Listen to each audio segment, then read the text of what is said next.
One of the great things that I do in cases is interview the client. So I hear the story, I look some things up, I get a clear picture and try to get the information that we need to see if we can make a case. I go through the material, and I can go through it relatively quickly, and we set up a time to talk with them.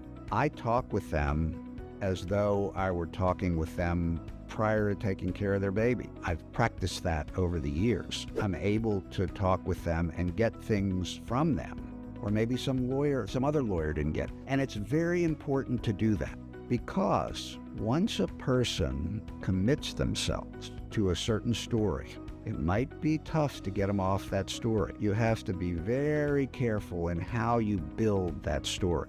And doctors, I think, know how to do that in these circumstances. When you're talking to the client, you're building a story in your head, and you're trying to get all the information from them that you can. Doctors do this every day in clinical care. They're talking about history that fits with a physical examination, or history that fits with a particular incident that occurred. And so you take them through the timeline. Now, I'm not saying that lawyers don't take them through the timeline. That's an important thing in all sorts of law. But the doctor does it in a specific way, and especially with the clients that I deal with in this practice, to try to get them to give you the full story through the timeline. That's important. The value is money, because you're not spending as much money up front doing it in a classic way.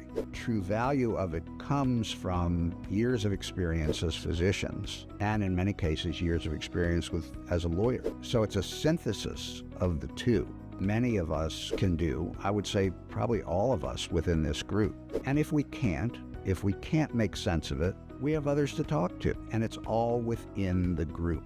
It's not like you have to call somebody up and say, well, how much is it going to cost me to do this? We're all working together to make it easier for the client.